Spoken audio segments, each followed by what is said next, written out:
Welcome into the BRSN Insider. I'm sitting down with Benedictine College baseball coach Anthony Everman. Coach, thank you for joining us. Yeah, thanks for having me. 3-2 to start the year, including a first weekend sweep over Central Christian. 11-1, 5-4, and 3-2. Take us through that weekend. Yeah, I was excited to see the guys compete. You know, the guys have worked really hard. We've had good leadership throughout the year of just trying to make adjustments and keep getting better. And you know, you have the longer preseason this year than we did last year. We played a little bit quicker last year into late January, so we had a couple extra weeks of practice, and the guys were ready to go. And I was excited to see them get out there and compete and take on a team that we played really close last year in the one opportunity we got to play them. So, you know, I thought the guys came out ready to go and wanting to execute and just compete against somebody else. And that 11-1 win, freshman pitcher Camden Millen was absolutely fantastic. Talk a little bit about his performance and the development you've seen from him. Yeah, Cam's just been a guy that's been focused on his process every day. I think, you know, he had a good background of pitching mechanics and what he likes to do just himself personally for a young guy. I felt like he's maybe a little bit ahead of the game as far as what he wants to see out of himself, and had a good fall, very workmanlike.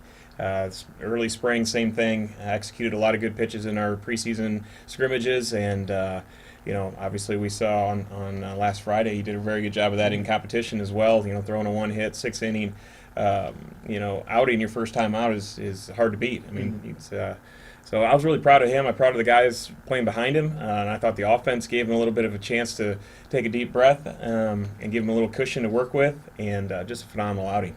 Now you moved on to Ottawa. You lost both 8-2, 7-4 to move you to 3-2 on the year. What did you see on Tuesday? Well, I thought Ottawa swung the bats pretty well.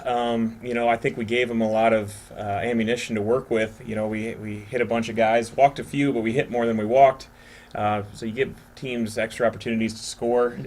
Just funny how that kind of works out. They usually take advantage of them. You know, if they're teams that have executed before, and you know they had some older guys that have played a bunch of games, and you know it's the first time we've ever seen them as far as in my tenure here.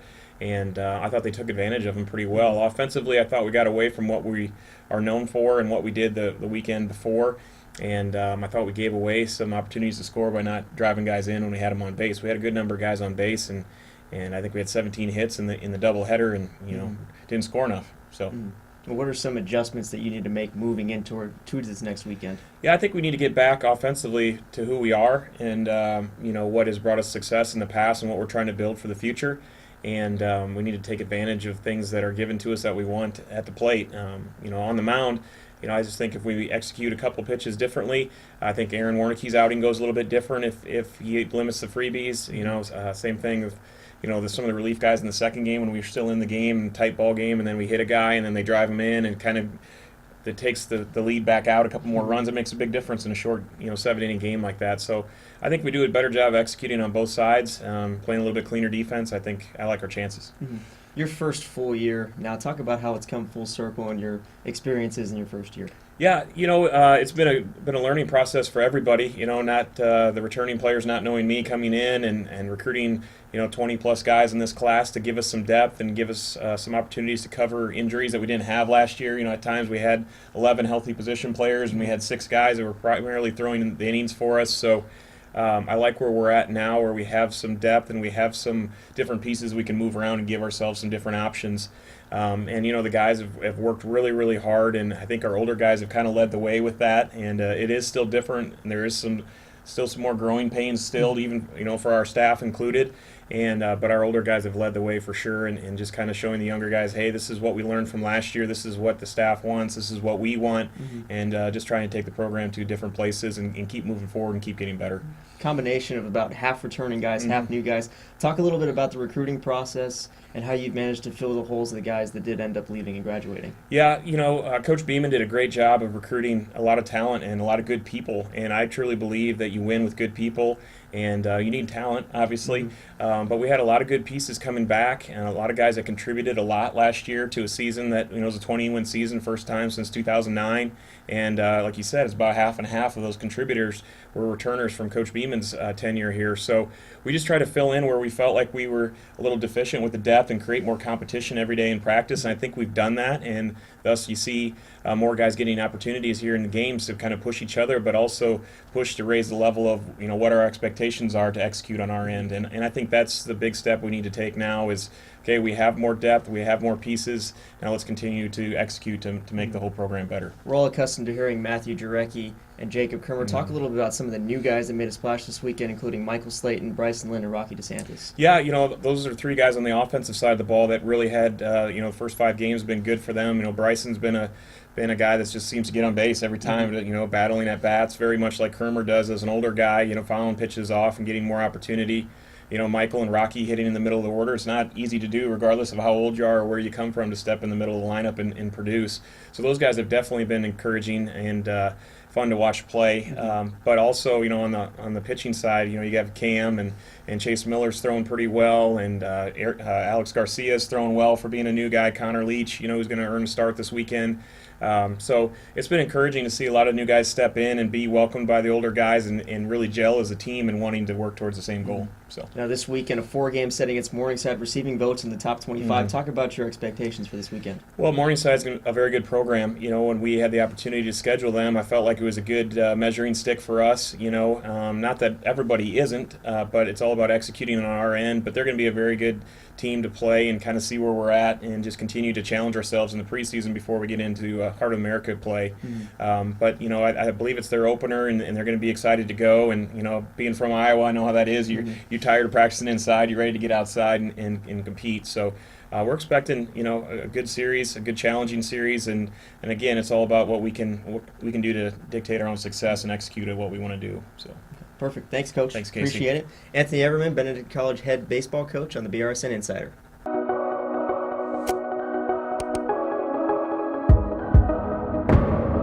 Benedictine College is a chosen place with a special mission. Chosen to lead students in the classroom and outside it. Chosen to bring students closer to God and to each other. Chosen to build one of the great Catholic colleges in America.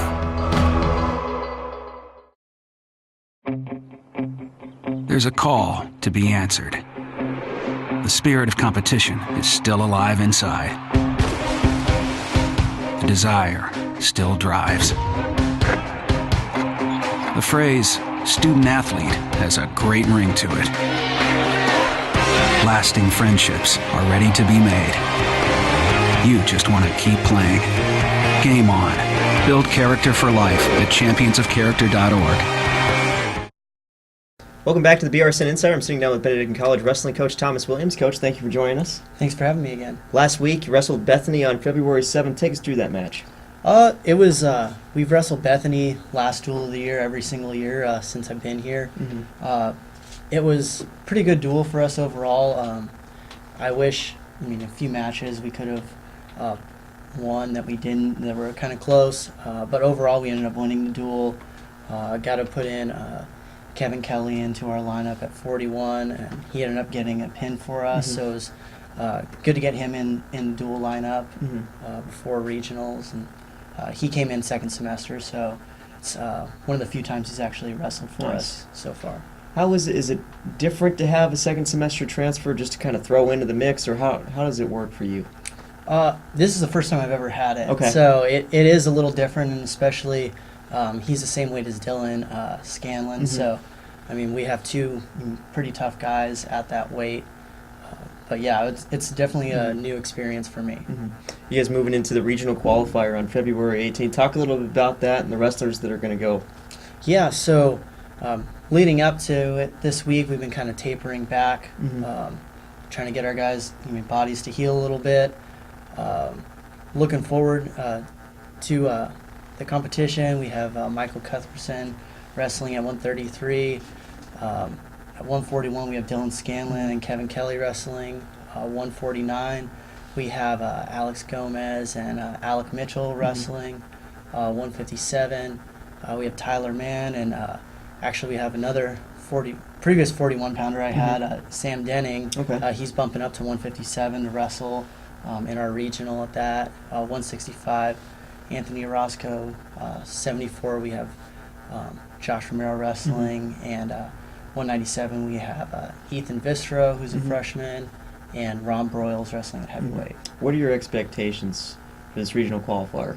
I mean, I'm looking to hopefully get as many national qualifiers as possible.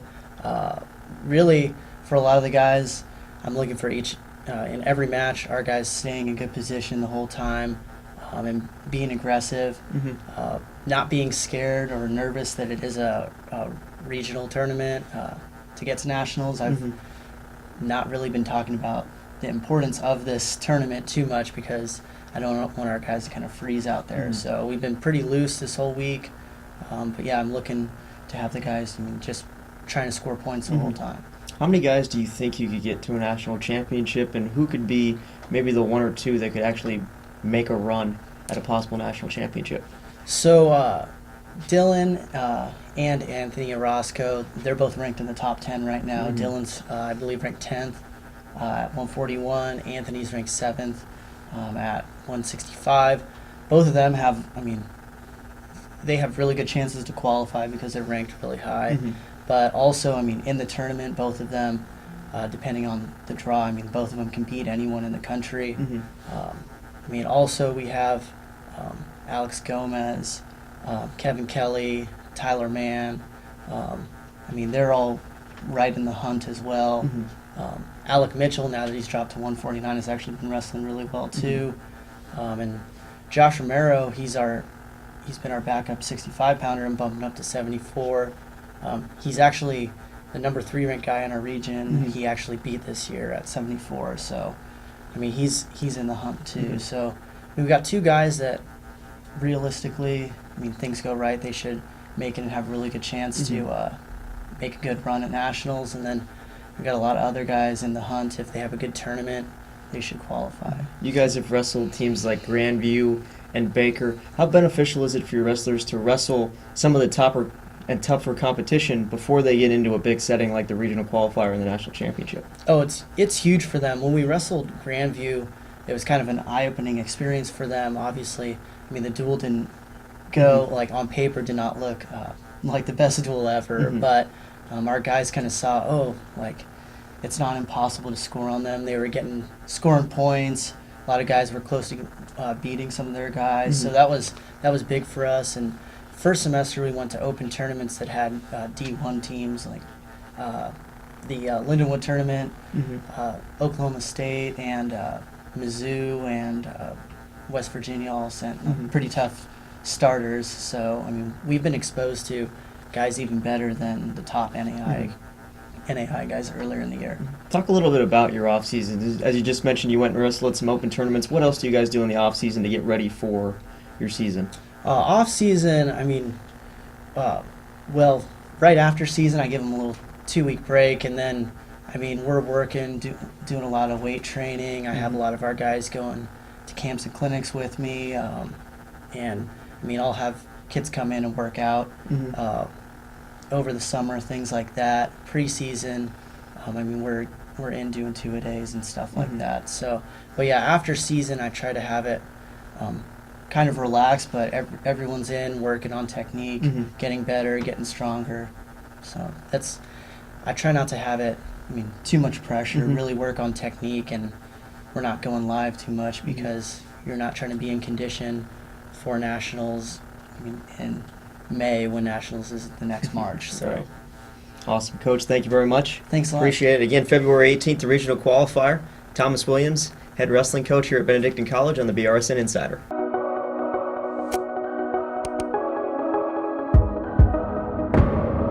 Benedictine College is a chosen place with a special mission. Chosen to lead students in the classroom and outside it. Chosen to bring students closer to God and to each other. Chosen to build one of the great Catholic colleges in America.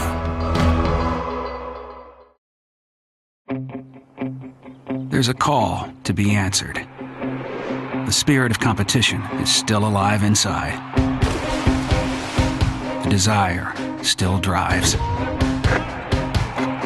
The phrase student athlete has a great ring to it. Lasting friendships are ready to be made. You just want to keep playing. Game on. Build character for life at championsofcharacter.org.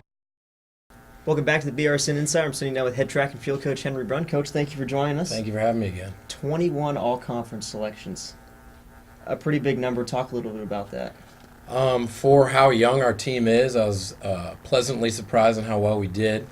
You can count on one hand how many college track meets, probably about 3/4 of the team have been in because they're all freshmen. So for us to go in, men's and women's teams, with a pretty competitive conference, going in and from the 60-meter dash on the women's side all the way up to the 3K, 5K, and the relays and field events in between, we had pretty good showing across the board. Some things to highlight, I guess, on the women's side, you look at some of the field events. We had 4 women score in the top 8 in the triple jump, which was huge for us. Freshman Irene Anderson scored in the hurdles as well. Nice. We had Kashonda Rose, who scored in the 60 and the 200. She broke the school record in the 200 in the process. And our women's 4x4 did exceptionally well with a young group of people and ended up being conference runner-up. Our mid-distance, long-distance group led by Lucy and Elise on the women's side did really well in the mile and the 3K, finishing 1-2 in both events. So as a whole, the women did really well. We covered a lot of events, better than we did last year. On the men's side, we had smaller numbers. The team was carried primarily by the mid-distance group. I believe they scored out of the 70 points at the conference meet. They scored about 47 of those. John Danner led that group, being the anchor leg in the conference championship 4x8, winning the mile the next day, coming in third in the 800 the next day, and then being a leg in the men's 4x4 at the end of the weekend.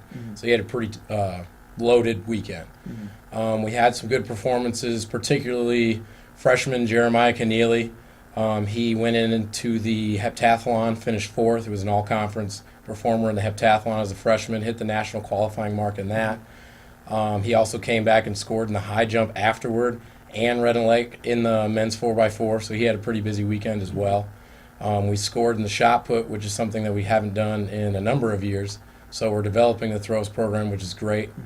And there was bits and pieces here and there, glimpses of some promise for outdoor. And like I said, again, with the youth of the program, it's really exciting to see that many all-conference performances. You guys have one final tune-up before the national championship meet, K-State on Friday. Talk a little bit about that. Yeah, we're going to go down to Kansas State over in Manhattan. We're taking Jarrell Rawls in the 400-meter dash. He so far has run 0.2 seconds short of the national qualifying standard. So we're hoping with the quality competition he's going to be racing against a lot of K-State 400 runners, that he can get those tenths of a second that he's really pulling for in order to qualify. We're going to take Danica Shimkus in the 600 meters down there to Kansas State. She is, with the conversion from yards to meters in her respective race, about 1.5 seconds off of qualifying. So that'll be interesting to see what she can leave on the track on Friday and see what happens. And then we're going to take John Danner one more time to run the 1,000 meters. This is the only place in our region that's running the 1,000 meters before nationals. He hasn't run it in about 3 weeks. He's had about 7 races since that qualifying race. And we're going to see if we can drop a little bit of time and move up into the top 6 or 8 in the national rankings going into nationals. So it should be pretty promising and exciting for those guys to get that opportunity. Nationals on March 2nd and 4th. Talk about your expectations for that one and, who's got an actual realistic shot of winning a national championship. It's going to be a pretty interesting weekend when we go out to Tennessee again. Eastern Tennessee State is where it is again. Lucy and Elise had qualified in the 3,000 meters earlier at Pitt State.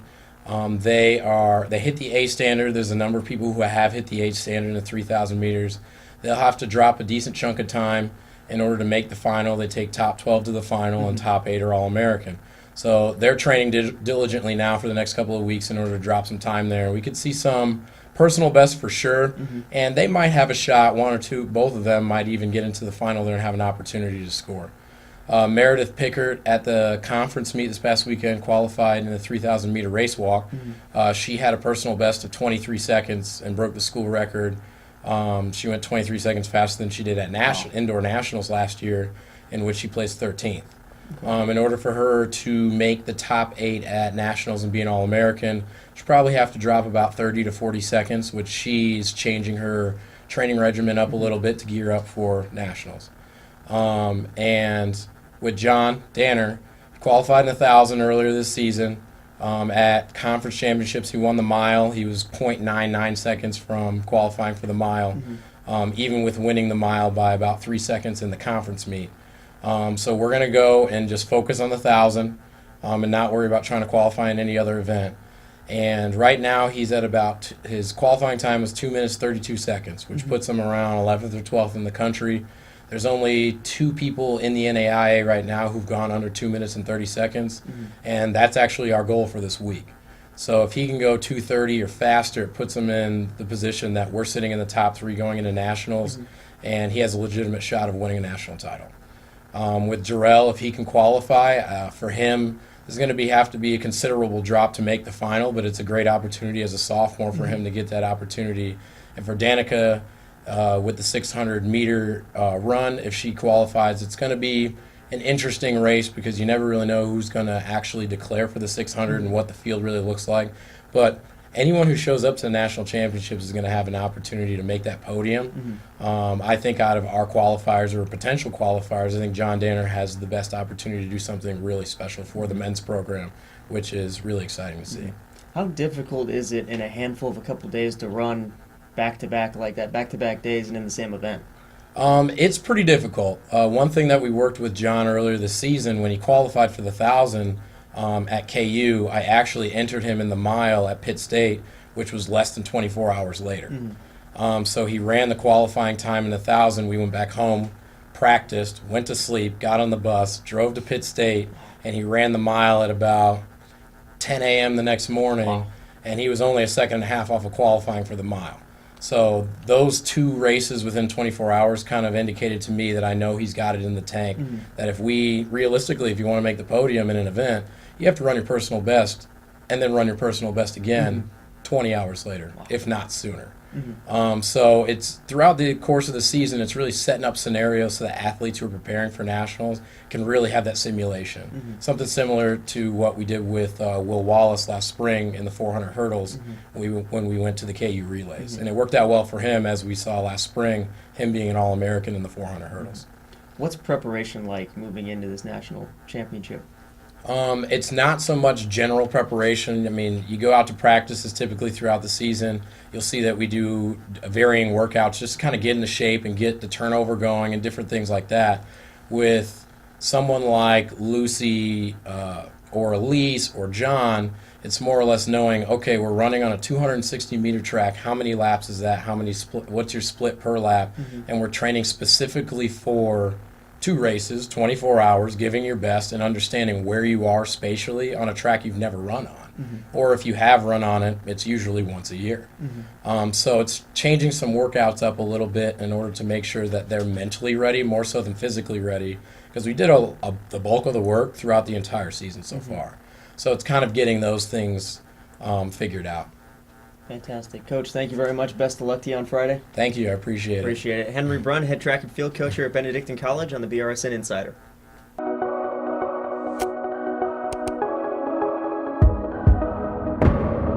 Benedictine College is a chosen place with a special mission. Chosen to lead students in the classroom and outside it. Chosen to bring students closer to God and to each other. Chosen to build one of the great Catholic colleges in America.